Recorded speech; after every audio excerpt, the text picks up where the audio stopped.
Assalamualaikum warahmatullahi wabarakatuh. Halo pemirsa Kakak Media, program Mimbar Akademik kembali hadir menyapa pemirsa semuanya. Program yang akan memberikan informasi seputar akademik di lingkup IAIN Kediri. Alhamdulillah sekali pemirsa, hari ini Vina berkesempatan untuk memandu program Mimbar Akademik. Dan di kali ini kita juga masih akan mengangkat tema yang sama, yakni mengenai prospek kerja dari prodi yang ada di IAIN Kediri. Jika kemarin Vina sudah mengajak pemirsa semuanya untuk mengangkat dari beberapa prodi yang ada di Fakultas Syariah, Fakultas Usuluddin dan Fakultas FEB, kemudian juga Tarbiyah.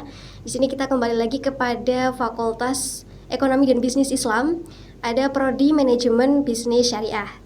Dan sudah bersama Vina dan juga teman-teman yang ada di studio Kakak Media, Bapak Sekprodi dari MBS, Bapak Muhammad Zainuddin, Magister Ekonomi Islam. Assalamualaikum, selamat sore Bapak. Waalaikumsalam warahmatullahi wabarakatuh.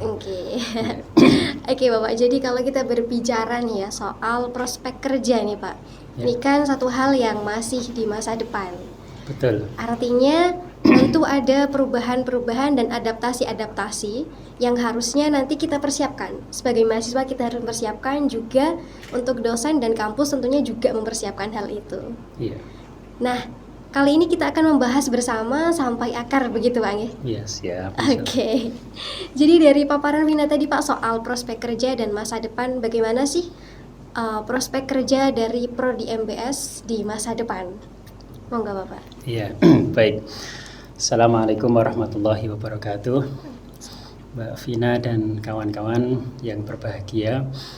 Jadi program studi manajemen bisnis syariah atau kita singkat dengan MBS ini adalah salah satu prodi yang termasuk umurnya tergolong masih muda ini Mbak Vina ya. Kita baru berdiri sekitar tahun 2020.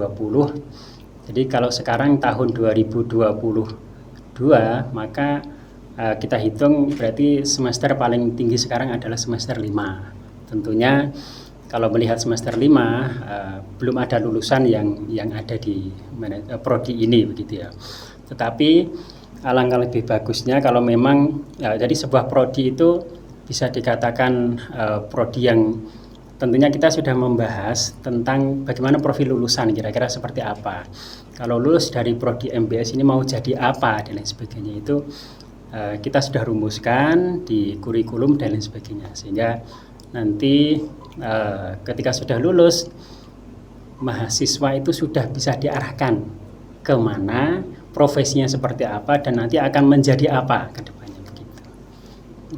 Oke, berarti sudah terencana dan sudah tersusun di kurikulum gitu Pak? Iya, betul sekali.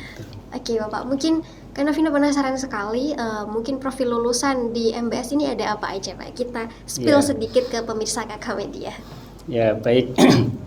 Jadi kalau dalam kurikulum kita di MBS sebenarnya kalau secara kerangka secara umum dulu ya, saya menyatakan bahwa prodi kita namanya adalah prodi manajemen bisnis, manajemen syariah. Jadi kalau kita bicara ini Mbak Vina, bisnis itu adalah satu proses yang tidak akan berhenti sampai, kalau boleh saya agak melo sedikit, itu sampai hari kiamat itu bisnis akan senantiasa ada begitu senantiasa ya. ada. Akan senantiasa ada, sehingga kalau dibilang secara gambaran umum bahwa lulusan dari prodi manajemen bisnis syariah itu adalah lulusan yang memiliki potensi untuk terjun di dunia bisnis yang tidak terbatas.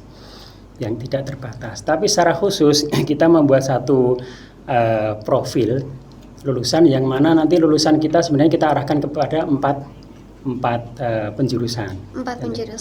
Jadi yang pertama adalah menjadi manajer bisnis syariah, kemudian yang kedua menjadi entrepreneur, jadi pengusaha, nanti calon pengusaha. Kemudian yang ketiga adalah jadi konsultan. Jadi konsultan nanti bisa memberikan, dia menguasai konsep tentang bisnis, memberikan masukan atau mungkin saran kepada klien dan lain sebagainya. Dan yang keempat adalah menjadi asisten peneliti. Jadi kalau di sini nanti mahasiswa MBS harus menguasai konsep penelitian yang mana ini penelitian bisnis yang tidak ada habisnya, saya kira begitu. dan senantiasa berkembang baik itu entitas yang berhubungan dengan bisnis maupun entitas keuangan. Ini tidak akan ada habisnya sisi penelitian ini juga. Oke. Jadi ada 4 tadi ya. Ada 4, cukup banyak ya pemirsa profil lulusan dari Prodi MBS. Nah, nanti kita bahas lebih dalam lagi Pak ya soal keempat ini dan bagaimana sih caranya biar kita bisa sampai ke 4 ini. Begitu ya pemirsa, tetap di Mimbar Akademik. Kembali lagi di program Mimbar Akademik. Oke pemirsa, kita masih bersama Bapak Sekprodi MBS, Bapak Muhammad Zainuddin. Saya manggilnya kayaknya Pak Zain atau Pak Din ini Pak, gimana Pak? Oh ya, bebas saja. Atau panjang aja gitu Pak ya, Pak Zainuddin gitu. Ya. Oke Bapak. Jadi tadi kita sudah membahas nih Pak mengenai pandangan sedikit lah soal Prodi MBS dan juga profil lulusan dari MBS sendiri. Mungkin kita bisa gali lagi lebih dalam Pak untuk pandangannya MBS yang ternyata ini sudah tersusun dengan baik meskipun prodi baru gitu Pak. Betul. Dan bagaimana perbedaan prospek kerja masa sekarang dan juga di masa depan Pak? Iya. Apakah ada perbedaan?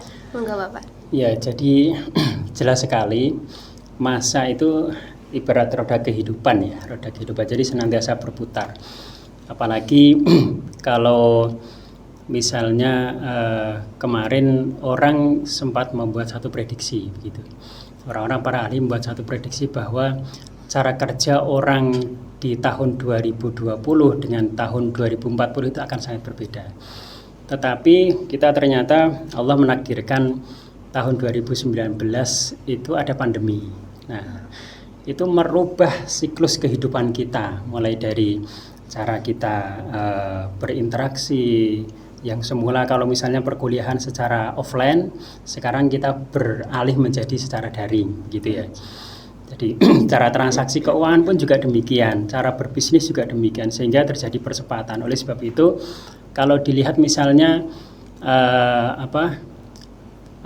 proses kerja di masa sekarang dengan masa yang akan datang tentunya sangat berbeda sekali. Misalnya saya mengutip apa yang disampaikan oleh salah satu motivator sekaligus seorang pebisnis yang sukses dari China, mungkin bisa ditebak. Enggak, Pak. Ya, Inisial Jack Ma. Inisial, gitu. Betul Inisial sekali. Jack Ma. Inisialnya adalah Jack Ma. Jadi Jack Ma itu pada tahun 2016, dia itu kan pra pandemi ya. Dia sudah memprediksi bahwa tahun 2030 itu nanti orang akan melakukan bisnis 85% itu melalui e-commerce. Jadi e-commerce. Jadi itu menunjukkan bahwa masa atau cara kerja orang di zaman sekarang, kalau sekarang masih mungkin terkategori masa pandemi ya. Dan pasca pandemi ini terjadi percepatan dari semula manual menjadi otomasi. Nah, tentunya mahasiswa atau lulusan dari semua prodi, saya kira termasuk juga prodi MBS ini harus mempersiapkan diri agar kedepannya dia benar-benar ready, dia benar-benar memiliki kapasitas untuk bekerja di masa yang akan datang, yaitu menguasai sisi-sisi pekerjaan yang bersifat otomatisasi begitu. Oke, berarti kata kuncinya tetap pada ya sama ya Pak ya, sebenarnya untuk semua prodi kata kuncinya adalah pada digitalisasi. Digitalisasi otomasi begitu. Otomasi ya. Betul. Oke Pak, menarik sekali Pak. Kalau kita bicara digital ini kan sesuatu yang tidak bisa kita hindari begitu Pak ya. Lalu kemudian bagi mahasiswa Pak, untuk mahasiswa dalam menghadapi perbedaan itu tadi di sisi digital, kira-kira apa saja Pak yang perlu dipersiapkan? Jadi kalau sekarang misalnya sebagai mahasiswa kan tugasnya memang belajar gitu ya. Jadi mahasiswa itu harus banyak-banyak belajar. Kalau boleh dikatakan misalnya pembelajaran di kelas di prodi MBS itu kan harus, atau mungkin secara umum ya, harus menyelesaikan perkuliahan sampai dengan lulus sekitar 150 SKS gitu ya. Dan rata-rata setiap semester sekitar 22 SKS rata-rata begitu. Ada yang 17, ada yang 14, ada yang juga 9 di semester akhir begitu. Mata kuliah yang ada di kelas itu kan sifatnya teoritis gitu ya. Kalau boleh dikatakan teori itu bagi yang sudah lulus S1, mungkin pengalaman pribadi saya gitu ya, yang sudah menyelesaikan kuliah S1, S2 dulu, bahwa perkuliahan di bangku kuliah kelas itu tidak akan banyak membantu sebenarnya. Tidak akan banyak membantu. Tidak akan banyak membantu. Jadi kuncinya adalah bagaimana selain kuliah di kelas itu juga melakukan aktivitas luar kelas, mencari pengalaman, praktek lapangan, bagaimana misalnya mempelajari orang berbisnis itu caranya seperti ini. Orang bertransaksi keuangan itu caranya seperti ini. Kalau dulu misalnya orang jual beli itu dengan cara manual, misalnya bawa uang tunai. Sekarang orang tidak lagi transaksi jual beli itu dengan cara tunai. Cukup menggunakan handphone, scan pakai apa namanya? QR code. QR code atau nama penyebutannya kata Bank Indonesia itu bukan QRIS, bukan Kris. Iya, sekarang namanya kris, penyebutannya kris ya. Transaksinya menggunakan kris, itu salah satu transaksi bisnis. Kalau dulu orang jualan itu harus menyediakan barang kemudian dijual secara manual, maka sekarang orang sudah bisa secara online dan lain sebagainya itu. Nah, seperti itulah kira-kira gambarannya ke depan. Oke, berarti sebagai mahasiswa ini kita harus bisa membaca juga Pak ya, kira-kira untuk ketika ke depan seperti ini maka kita harus mempersiapkan mungkin seperti kata Bapak tadi untuk exploring di luar kelas itu juga sangat penting begitu. Iya, betul sekali. Jadi kelas itu kalau saya gambarkan misalnya itu tidak akan lebih ilmu yang didapatkan itu sekitar 10%. 10%. Iya, dari 90% itu harus dieksplor di luar. Kalau misalnya saya memberikan satu pengibaratan itu Mbak Vina ya. Perkuliahan itu ibarat orang misalnya belajar berenang. Belajar renang itu ada berapa gaya? Banyak gaya kan ya? Iya, banyak gaya Pak. Kalau di bangku kuliah, di bangku kelas itu hanya diajarkan dengan satu gaya saja. Misalnya salah satu gaya adalah gaya kupu-kupu saja.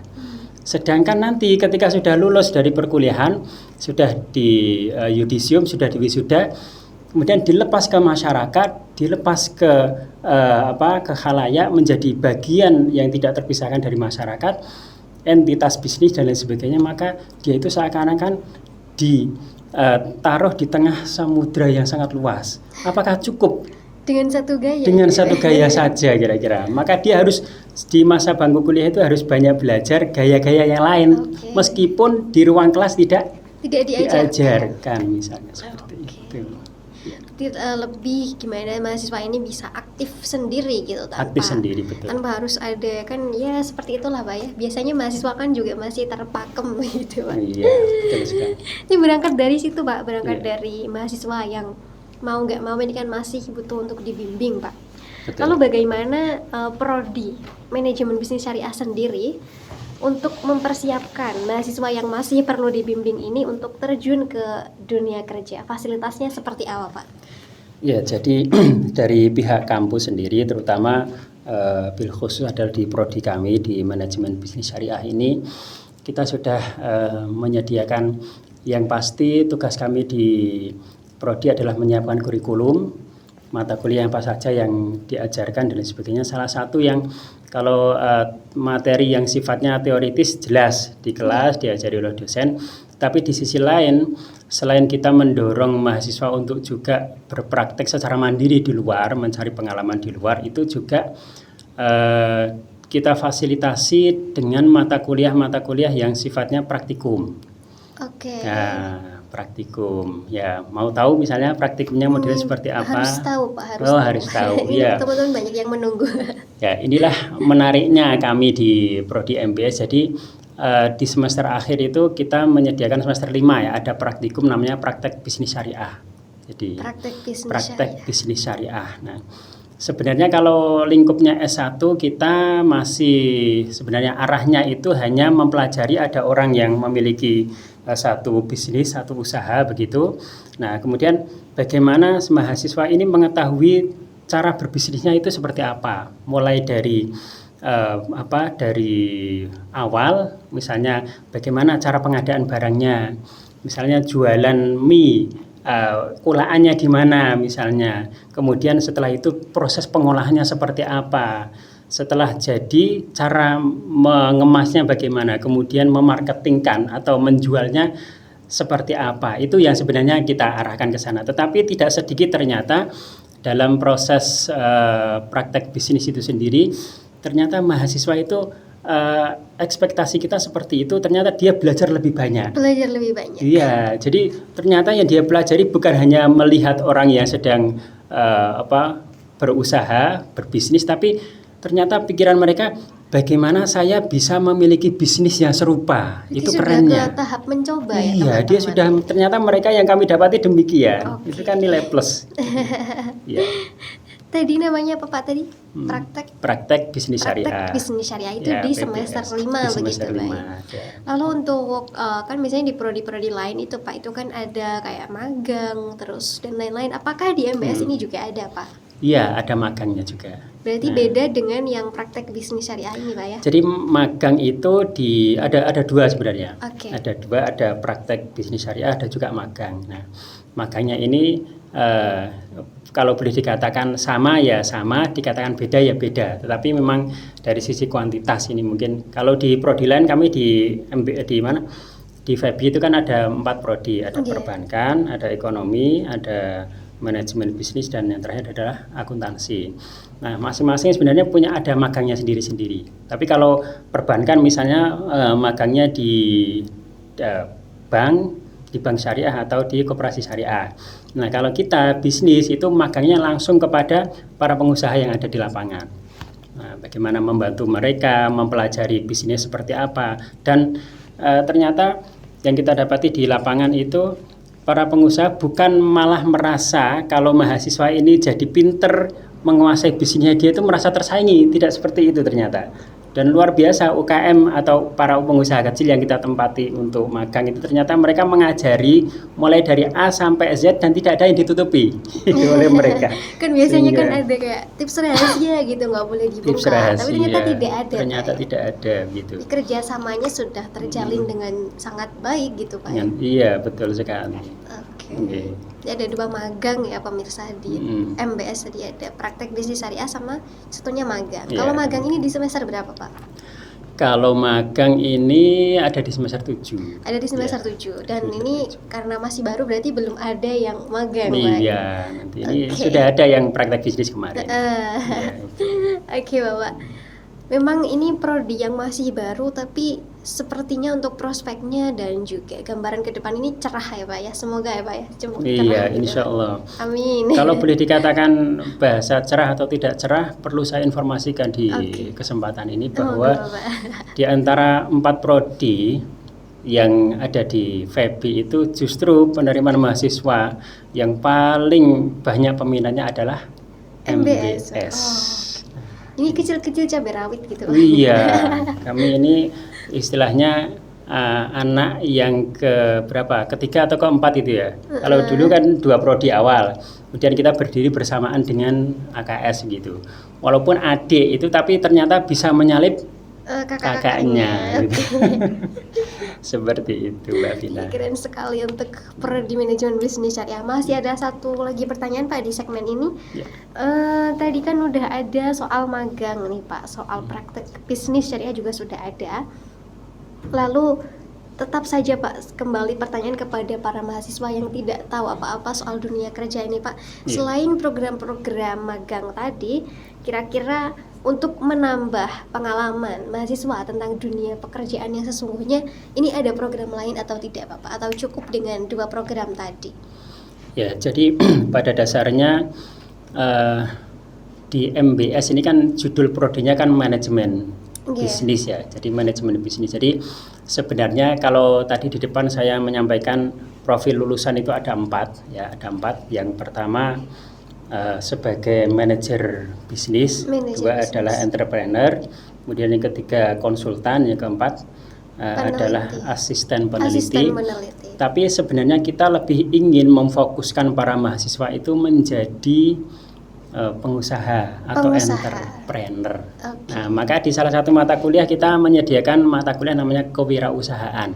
Oh, berarti lewat mata kuliah Pak ya? Iya, lewat mata kuliah, ada mata kuliah kewirausahaan, dan di kampus tahun 2019 22 ini baru saja kami meresmikan namanya lab kewirausahaan. Lab kewirausahaan. Ya, jadi itu sebagai wahana, sebagai fasilitas untuk mahasiswa bisa praktek bisnis secara langsung. Nah, kebetulan ini yang jaga labnya itu mahasiswa, yang transaksi, yang beli juga mahasiswa dan para dosen. Jadi kalau makan siang biasanya cari di luar, maka sekarang sudah bisa dilayani di dalam. Lebih dekat itu. Lebih dekat Okay. gitu. Sepertinya menarik Pak untuk lab kewirausahaan ini. Vina agak keinget sama Febimart. Apakah sama Pak? Nah, tepat sekali. Jadi Febimart itu adalah lab kewirausahaan. Oke. Oke, berarti sudah terjawab ya pemirsa. Ternyata lab kewirausahaan ini adalah Febimart. Oke, nanti kita bahas lebih lanjut Pak ya. Masih ada beberapa pertanyaan yang harus kita sampaikan dan kita kulik bersama. Begitu Pak Anggi? Oke pemirsa, tetap di program Mimbar Akademik. Masih di program Mimbar Akademik. Oke pemirsa, kita masih bersama pembahasan prospek kerja dari Prodi MBS. Tentunya masih banyak sekali hal yang akan kita kulik di sini. Jadi pemirsa jangan lupa untuk siapkan notes ya. Kita akan catat beberapa pembahasan di segmen kali ini. Yang pertama nih Pak, ada penjurusan. Apa saja sih penjurusan yang ada di Prodi Manajemen Bisnis Syariah? Iya. Jadi terima kasih Mbak Vina. Di MBS kita ada 2 penjurusan. Jadi yang pertama adalah manajemen keuangan. Manajemen keuangan. Ya, manajemen keuangan, dan yang kedua adalah manajemen pemasaran. Jadi ada 2 itu. Sehingga kalau kita lihat misalnya di semester atas, di semester 7 itu ada mata kuliah pilihan. Nah, jadi tergantung nanti mahasiswa mau pilih penjurusannya ke arah mana. Jadi kita fokuskan sekali lagi kepada manajemen keuangan dan manajemen pemasaran. Manajemen keuangan dan manajemen pemasaran. Ya, berarti dengan 4 profil lulusan tadi itu ada 2 penjurusan. Ada 2 penjurusan.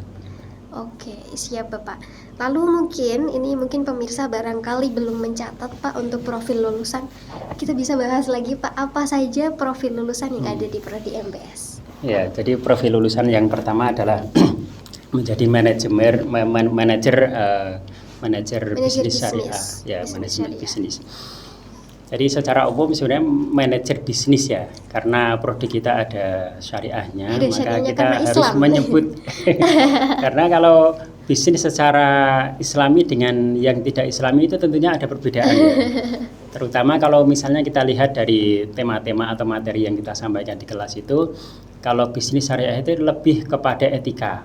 Jadi etika bisnisnya itu harus harus ditonjolkan begitu, menghindari untuk membohongi customer, memberikan layanan yang terbaik kepada customer dan sebagainya itu. Nah, jadi yang pertama profilnya adalah menjadi manajer bisnis syariah.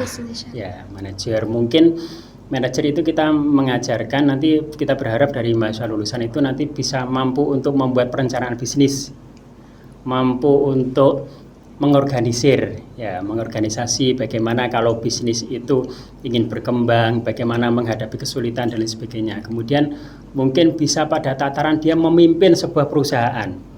Nah, jadi menjadi pimpinan perusahaan, memimpin entitas sebuah bisnis yang dia membawahi beberapa atau karyawan yang harus dia pimpin begitu, sampai nanti bagaimana dia mengevaluasi capaian-capaian bisnis itu sendiri. Itu yang pertama. Kemudian yang kedua, Mbak Vina, adalah menjadi entrepreneur gitu ya. Menjadi entrepreneur, artinya entrepreneur ini adalah satu profesi yang kalau boleh dibilang tidak ada habisnya. Siapapun sebenarnya bisa menjadi entrepreneur. Kalau kata slang tidak ada matinya. Tidak ada matinya, betul sekali. Jadi tidak ada matinya. Kalau boleh dikatakan dari semua prodi itu atau lulusan dari manapun sebenarnya bisa menjadi entrepreneur. Tetapi mungkin distingsi atau kekhususan dari prodi MBS ini adalah mereka dibekali dengan materi-materi perkuliahan yang memang secara khusus berhubungan dengan bagaimana berwirausaha, salah satunya dengan mata kuliah kewirausahaan dan lain sebagainya. Praktek bisnis itu kan bagaimana dia menjadi wirausaha begitu. Nah, kita berharap nanti mahasiswa lulusan dari MBS itu ya bisa mengarah menjadi seorang entrepreneur gitu ya. Jadi bukan lulus dari perkuliahan kemudian dia membuat proposal lamaran pekerjaan gitu, ya kan? Tapi bagaimana menciptakan pekerjaan, atau mungkin sederhananya begini. Di masa-masa dia di semester 5 atau ke atas 5, 6 atau 7 mungkin sampai semester 8 saat mengerjakan skripsi, di ruangan kelas dia ketika berkumpul dengan teman-temannya, dia itu berdiri di depan kemudian menyampaikan kepada teman-temannya, "Wahai teman-temanku, siapa yang mau bisnis bersamaku?" Nah, kita sangat berharap sekali nanti ada mahasiswa MBS itu sebelum dia lulus itu ada yang demikian. Jadi mengajak teman-temannya itu berbisnis, bukan mengajak teman-temannya gimana caranya membuat lamaran pekerjaan gitu. Tapi bagaimana mengajak teman-teman, kalau perlu satu kelas dia manajernya, dia ownernya, teman-teman di kelasnya itu adalah karyawannya kira-kira begitu, atau dia merekrut dari mitra atau mitra mungkin karyawan gitu ya kira-kira. Tetapi yang perlu digarisbawahi adalah bahwa kita mengajak seluas-luasnya bahwa prodi MBS ini lulusannya bisa menjadi seorang entrepreneur yang sukses. Itu yang kedua. Kemudian yang ketiga, menjadi konsultan bisnis. Jadi ibaratnya sekarang ini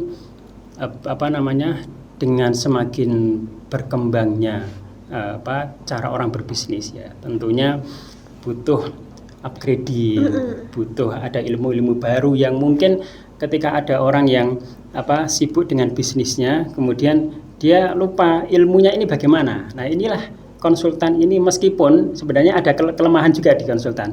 Dia biasanya konsultan itu bukan seorang praktisi, tapi dia tahu ilmunya bagaimana menyelesaikan sebuah permasalahan bisnisnya. Pengusaha mungkin mentok, dia tidak tahu kalau sudah stuck begitu apa yang harus saya lakukan. Ya, dia tidak tahu, maka kebutuhannya adalah berkonsultasi kepada konsultan.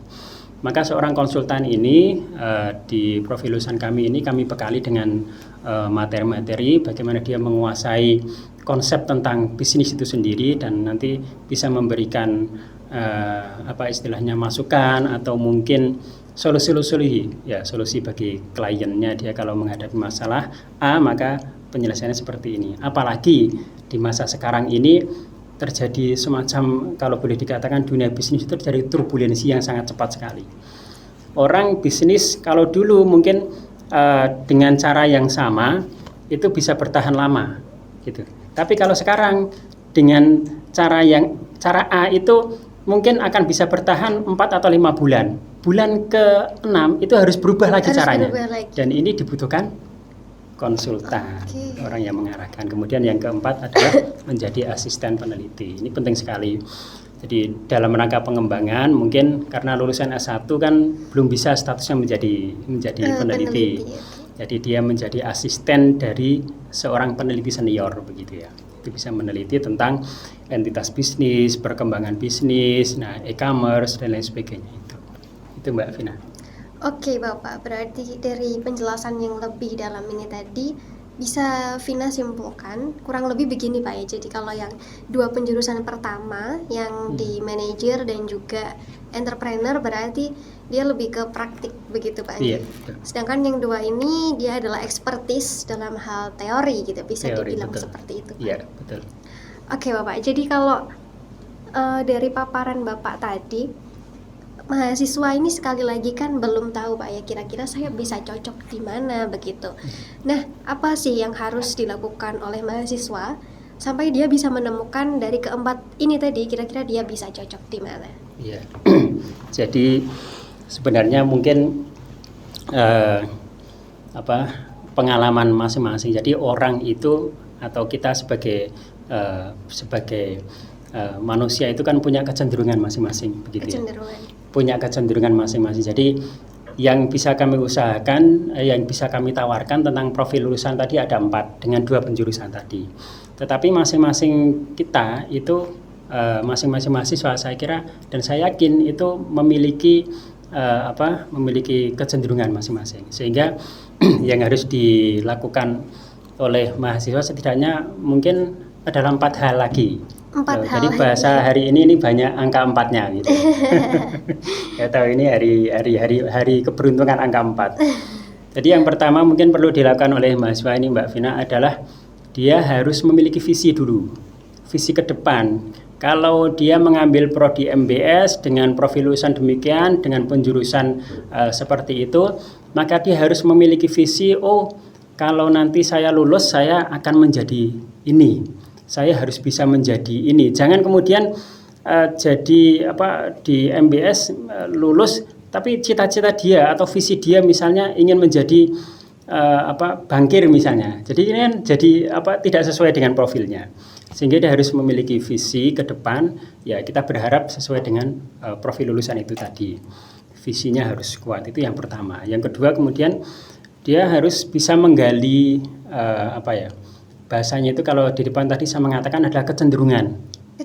Atau bahasa agak kerennya namanya passion ya, bahasanya passion. Jadi passionnya itu ada di mana, orang kesukaannya seperti apa. Dia misalnya sukanya bisnis begitu ya, itu harus mulai diasah. Makanya saya cenderung misalnya anak-anak di MBS itu biasanya kalau saya membedakan di kelas itu antara beberapa prodi yang ada kecenderungan secara fisikal. Itu saya mengamati kecenderungan anak-anak yang masuk di MBS itu anaknya tidak rapi ya, secara fisikal ya, anaknya tidak rapi, kadang datang di kelas itu juga tidak disiplin. Nah inilah ciri orang pebisnis itu seperti itu ya, karena mereka tidak mau bekerja pada orang lain. Kira-kira seperti itu. Nah makanya kita berharap bahwa ke depan memang anak-anak di MBS itu bisa menjadi memiliki visi tadi yang kuat, kemudian passionnya dia digali di dirinya sendiri. Itu saya memiliki kesukaan di mana, memiliki kecenderungan di mana, dan ingin menjadi apa. Itu yang kedua. Dan kemudian yang ketiga itu dia harus tidak menemukan dua kemudian berhenti. Ini nggak akan jadi apa-apa. Yang ketiga harus melakukan action. Nah, action ini penting sekali. Jadi aksi ini yang nanti akan menentukan bagaimana dia akan harus melangkah, meskipun kadang-kadang sesuatu hal yang kecil. Misalnya saya kasih contoh ini, kita memberikan semangat di teman-teman mahasiswa bahwa kita sudah ada Febimat. Febimat itu membuka seluas-luasnya kesempatan kepada mahasiswa untuk menitipkan barang misalnya. Nah itu kan hal yang sederhana, kecil. Nah itu harus dimulai. Teman-teman tergerak begitu? Iya, apakah mereka tergerak untuk aksi meskipun misalnya hanya menitipkan barang yang sederhana dengan keuntungan tapi itu adalah bagian yang harus dilakukan oleh mahasiswa untuk beraksi. Dan yang terakhir keempat ini adalah bisnis di masa saat ini dan ke depan itu tidak akan tidak akan yang namanya terlepas dari namanya kolaborasi. Kerjasama. Ya, kerjasama. Jadi kalau orang ingin sukses, baik profilnya tadi ada 4 tadi, semuanya misalnya ingin sukses di profil yang mana saja, itu harus dia berkolaborasi. Ya, dia harus bekerja sama, dia harus memiliki jaringan. Tidak akan mungkin dia kemudian seakan-akan menjadi Superman, ingin sukses one man show. Begitu. Nggak bisa. Oke. Gitu, Mbak. Ada 4 tips dari Bapaknya tadi, ada vision, passion, action, dan yang terakhir adalah kolaborasi. Oke, siap Bapak. Kita masih ada satu segmen terakhir, nanti kita akan mendengarkan bersama pesan dan kesan dari Bapak. Bapak Muhammad Zainuddin, begitu Pak ya. Oke pemirsa, jangan kemana-mana, tetap di program Mimbar Akademik. Masih di program Mimbar Akademik. Oke pemirsa, kita di segmen terakhir ini masih bersama Bapak Zainuddin. Kita ada satu segmen pamungkas Bapak. Ini pesan dan harapan Bapak sebagai dosen, sebagai orang tua dari teman-teman MBS, dan juga sebagai instansi, mewakili instansi IAIN Kediri, begitu Pak. Kira-kira untuk teman-teman yang nantinya akan menghadapi dunia kerja, ini seperti apa Bapak pesannya? Monggo. Ya. Jadi kunci menghadapi dunia kerja yang bekal yang paling utama dan pertama yang harus dimiliki itu sebenarnya adalah integritas. Yang pertama dan yang utama itu adalah integritas. Jadi bagaimana seseorang bisa dipercaya, dia memiliki sikap dan sikap yang baik, kemudian memiliki sifat jujur dan sebagainya, itu adalah kunci. Ya, ibaratnya banyak sekali perusahaan, kebetulan saya juga mengelola usaha begitu. Nah, jadi kalau saya melihat misalnya ingin berkolaborasi atau bekerja sama dengan orang lain atau bahkan merekrut karyawan begitu, itu yang dilihat pertama kali adalah integritasnya. Integritas. Ya, seberapa mungkin kejujurannya dia, rasa kepemilikan yang mungkin bisa ditunjukkan dalam mengelola dalam bekerja dan lain sebagainya. Itu adalah yang pertama dan utama. Kemudian yang kedua, mahasiswa memang harus senantiasa meningkatkan kapasitas diri, gitu Mbak Vina. Jadi kapasitas diri, kalau misalnya kita di kampus itu diajari dengan mata kuliah yang ada, maka bagaimana mata kuliah itu dikuasai semaksimal mungkin dan secepat-cepatnya kalau bisa itu dipraktekkan sebelum dia masuk ke dunia kerja. Kalau menunggu dia lulus dunia kerja, misalnya paling cepat lulus di semester 8 misalnya lulus. Nah, materi yang ada di semester 2, semester 1, 3 itu sudah hilang gitu ya, sudah hilang, atau semester 5 sudah hilang. Makanya kalau dapat materi segera dipraktekkan di lapangan. Oh, materi kewirausahaan, ya segera buka usaha begitu. Materi tentang manajemen keuangan misalnya, segera mencari tempat atau mungkin dia belajar kepada orang lain yang di situ ada praktek tentang manajemen keuangan dan sebagainya itu. Jadi pesannya ke sana. Jadi ke depan kira-kira volatilitas dunia kerja itu sangat dinamis sekali. Sangat dinamis. Ya, saya membaca banyak artikel dan juga pemaparan dari para ahli yang mengatakan bahwa ke depan itu akan banyak profesi-profesi kerja itu yang harus tergerus atau hilang dari peredaran, begitu ya. Karena apa? Sekali lagi kalau kembali ke depan tadi adalah karena digitalisasi. Nah, kalau misalnya prodi kami ya ada 4 prodi misalnya. Salah satunya adalah di dunia perbankan ini sedang mengalami kegalauan. Karena ke depan yang namanya, kalau di bank kita misalnya di bagian front office itu kan ada customer service, ada teller gitu. Ke depan sudah tidak ada lagi yang namanya teller begitu. Mungkin customer service atau CS itu lagi juga akan hilang. Karena sudah digantikan oleh mesin.